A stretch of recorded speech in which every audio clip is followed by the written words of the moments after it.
So hey everyone, I hope you all are energetic. और अगर आप लोग एनर्जेटिक फील नहीं कर रहे हैं तो एकदम से एनर्जेटिक हो जाइए, क्योंकि आज हम लोग पढ़ने वाले हैं एक super interesting topic, that is factorisation of partition function, यानी पार्टीशन फंक्शन का फैक्टराइजेशन। ठीक है, तो बिना समय गवाए लेट्स गेट स्टार्टेड। तो देखिए, फैक्टराइजेशन किससे बना है? ये बना है वर्ड फैक्टर से, राइट। और फैक्टर से आप क्या समझते हैं? देखो, फैक्टर का मतलब है पार्ट, किसी भी चीज का part of anything is known as factor, alright. Whereas factorisation मतलब किसी भी चीज को नंबर ऑफ पार्ट्स में डिवाइड कर देना। ठीक है, सपोज मेरे पास एक पेन है, जैसा कि आप लोग देख रहे हैं ना, तो मैं कहूँ कि इस पेन का फैक्टराइजेशन करो, तो इसका मतलब क्या है? मैं क्या कर रही हूँ? पेन को नंबर ऑफ पार्ट्स में डिवाइड कर रही हूँ। ठीक है, किसी भी चीज को नंबर ऑफ पार्ट्स में ब्रेक कर देना इज नोन एज फैक्टराइजेशन। तो यहाँ हमें फैक्टराइजेशन किसका समझना है? पार्टीशन फंक्शन का समझना है। ठीक है, अच्छा, अब हम लोग जो फैक्टराइजेशन है ना, मैथ्स में सीखते आ रहे हैं अपनी छोटी क्लासेस में, है ना। तो सपोज मैं आप लोगों को कहती हूँ कि do factorisation of 20, factorisation of number 20, तो क्या इस क्वेश्चन का आंसर कुछ ऐसा हो सकता है?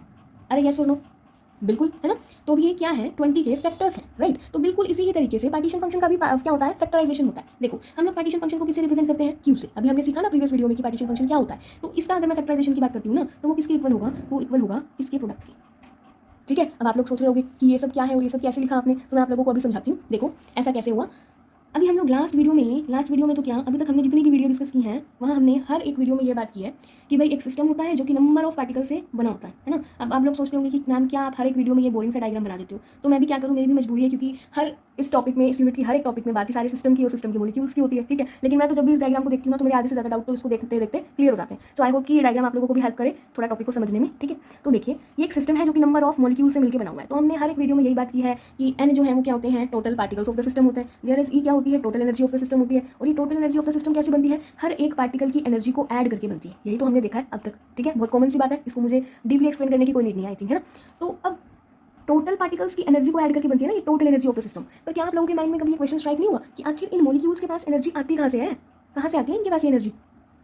तो मैं आप लोगों को बता दूं, इनके पास ये एनर्जी आती है due to their motion, due to their movement. अब आप लोग सोच रहे होंगे कि मैम आपने तो फर्स्ट वीडियो में कहा था कि जो मॉलिक्यूल्स होते हैं सिस्टम के, वो क्या होते हैं? लोकलाइज्ड होते हैं, फिक्स होते हैं, फिर ये मोशन कैसे करते हैं? तो मैं तो आज भी इस वीडियो में भी यही बात कह रही हूँ, इस पॉइंट से बिल्कुल एग्री कर रही हूँ कि हाँ, ये जो सारे के सारे पार्टिकल्स हैं सिस्टम के, वो बिल्कुल क्या है? लोकलाइज्ड है, फिक्स है, इस बात में कोई डाउट नहीं है। ठीक है, लेकिन ये जो पार्टिकल्स हैं वो अपनी जगह पर रहते हुए मोशन करते हैं। ठीक है, ऐसा नहीं है कि ये वाला जो है, सपोज इसको मैं नाम देती हूँ N0। ठीक है, ऐसा नहीं है कि N0 वाला पार्टिकल यहाँ है तो यहाँ से उठ के यहाँ जाएगा, यहाँ से उठ के यहाँ चला जाएगा। नहीं, ये पार्टिकल सारे के सारे रहेंगे तो अपनी पोजीशन पर ही, लेकिन ये अपनी पोजीशन पर रहते रहते क्या करेंगे? मूवमेंट शो करेंगे, मोशन शो करेंगे। ओके, अब आप लोग तो बहुत स्मार्ट है, आपको तो पता है कि टाइप्स ऑफ मोशन क्या होते हैं। हम लोग 9th क्लास में ही सीख के आए हैं। क्या होते हैं टाइप्स ऑफ मोशंस? बताइए फटाफट।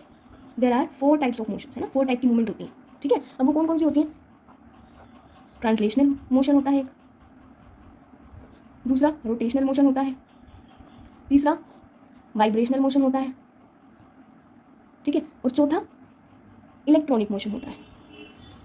ठीक है, तो अब देखो ट्रांसलेशनल मोशन कैसे होता है। सपोज ये एक पार्टिकल है कोई भी, ठीक है, वो क्या कर रहा है? जस्ट आगे पीछे मूव कर रहा है, आगे पीछे मूवमेंट कर रहा है स्ट्रेट लाइन में, तो एस टाइप की मोशन को हम क्या कहते हैं? Translational motion. रोटेशनल मोशन, वो एक अपनी पोजीशन पर रहकर अपनी एक्सिस पर ऐसे ऐसे ऐसे ऐसे रोटेट कर रहा है, that is rotational motion. Vibrational motion, ऐसे ऐसे ऐसे ऐसे कोई मॉलिक्यूल या पार्टिकल क्या कर रहा है? वाइब्रेट कर रहा है, उसमें vibration, so that motion is known as vibrational motion. आगे सबको बात समझ। इलेक्ट्रॉनिक मोशन, तो देखो मैंने आपको बताया था लास्ट वीडियो में भी इस पॉइंट को डिस्कस किया गया था कि मॉलिक्यूल एटम से मिलकर बना है, और एटम में क्या होते हैं? इलेक्ट्रॉन्स होते हैं। वो इलेक्ट्रॉन्स क्या करते रहते हैं?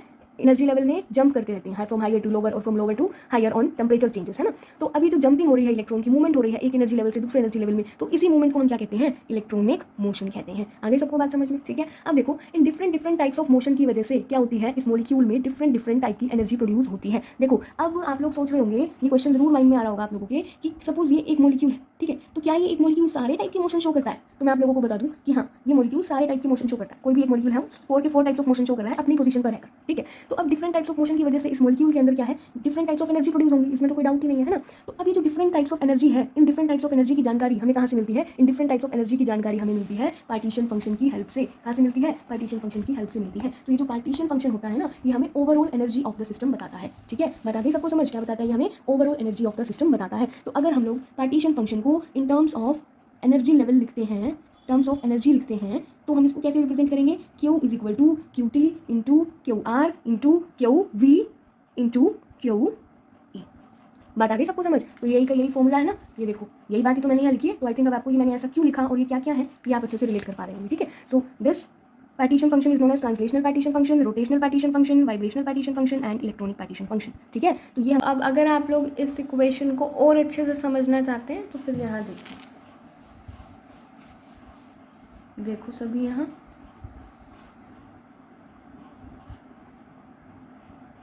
अब हम जानेंगे कि आखिर ये कैसे बना। Factorisation of partition function, factorisation of partition function इसके इक्वल कैसे आया, ठीक है। अब हम लोग ये जानने वाले हैं। तो we know that partition function is equal to G I E की power minus E I upon K T, ठीक है। तो अब आखिर ये टोटल एनर्जी बनी किसके सम से, ये बनी energy due to translational motion, energy due to rotational motion, energy due to vibrational motion and energy due to electronic motion, ठीक है। तो इन द सिमिलर वे हम लोग यहाँ G I that is statistical weight factor को भी represent कर सकते हैं अलग अलग मोशन के रिस्पेक्ट में। कोई यहाँ तक दिक्कत है किसी को, ठीक है। इसको इक्वेशन 1 दे दो, इसको इक्वेशन 2 नेम दे दो। तो अब इन दोनों इक्वेशन को हम लोग इस ऊपर वाली इक्वेशन में ऐड करते हैं, ठीक है। So just putting values in above equation.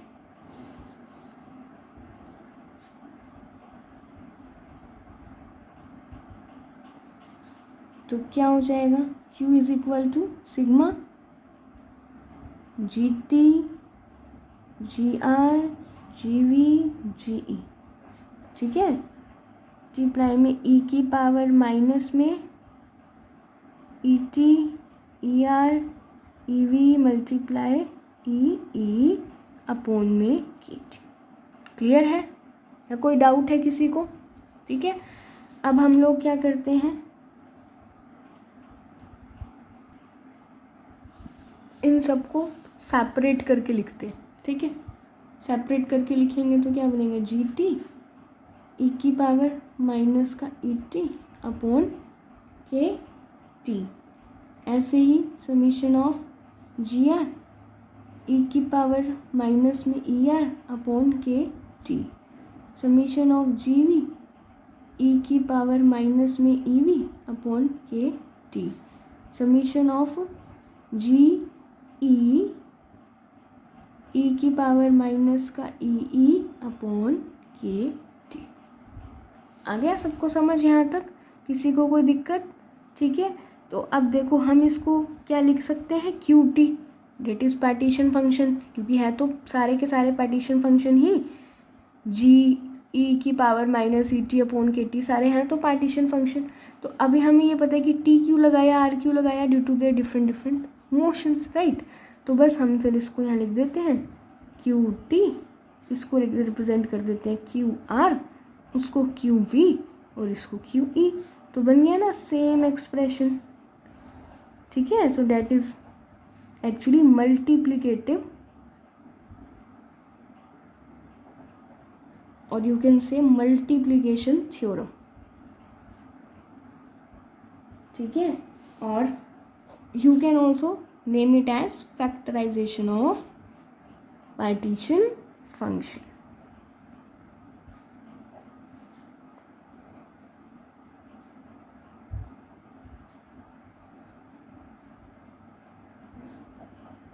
Okay, so that's it. Thank you.